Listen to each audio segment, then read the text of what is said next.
আপনিই দিলেন। মদন তিওয়ারি 1 নম্বর রোডে, মদন তিওয়ারি 1 নম্বর রোডে। আচ্ছা সেভাবে বলুন, আমি সেইভাবে চেক করে দেবো।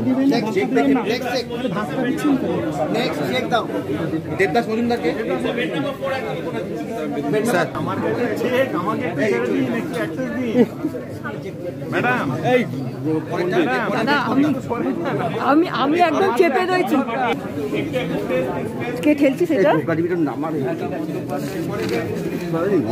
আমি কোথা থেকে নড়ছি? সন্তোষ কুমার সিং। এইটা সন্তোষ কুমার সিং, এইটা সন্তোষ কুমার সিং।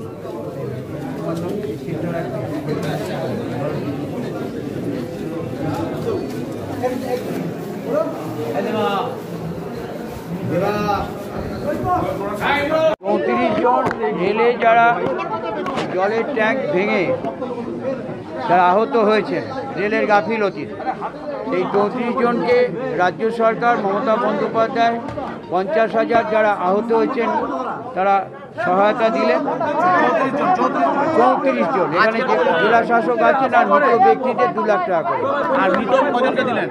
মৃত ব্যক্তিদের 2 লাখ টাকা করে দেওয়া হয়েছে। 3 জনকে মৃত ব্যক্তিদের 2 লাখ টাকা করে, আর আহতদের 34 জন 50,000 করে আজকে দেওয়া হলো। 30 জনকে চেক দেওয়া হলো। আমরা ডিএম সাহেব ছিলেন, এসপি সাহেব ছিলেন, বর্ধমান জেলার পদাধিকারীরা ছিলেন, বিধায়ক খোকন দাস ছিলেন, প্রাক্তন বিধায়ক উজ্জ্বল। আমরা সবাই থেকে রাজ্য সরকারের পক্ষ থেকে চেকটা দিলাম। আহতদের 50,000 টাকা। আহতদের 50,000 টাকা, যারা মারা গেছেন তাদের 2 লক্ষ টাকা করে। কিন্তু রেলের যে গাফিলতি, তার পরিণতিতে এটা হলো। ভারতীয় রেলের যে সরকার আজকে ক্ষমতা আছে, কেন্দ্রে বিজেপি সরকার, রেলের দুর্ঘটনাটা হামেশাই ঘটছে। বর্তমান রাজ্যপাল, ওটা কি আমাদের বিষয়? কে আসছেন ঠিক ব্যাপার। আমরা তো সবাই তো আহত ব্যক্তিদের রাজ্য সরকার হাসপাতালে চিকিৎসা, তার ব্যবস্থাপনা সব করেছেন।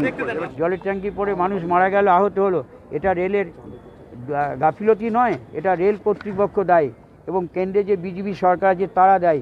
রেলে দুর্ঘটনা ঘটছে প্রায় ভারতবর্ষের অন্য জায়গায়, এটা তার জন্য কে দায়ী হবে? মৃত্যুর দায় কে নেবে? মৃত্যুর দায় রেলের তরফ থেকে বলা হচ্ছে যে তারা ক্ষতিপূরণ দিচ্ছে। দেখুন, ক্ষতিপূরণটা বেশি বড় কথা নয়, এটা আহত ব্যক্তিদের পাশে আমরা দাঁড়িয়ে সব।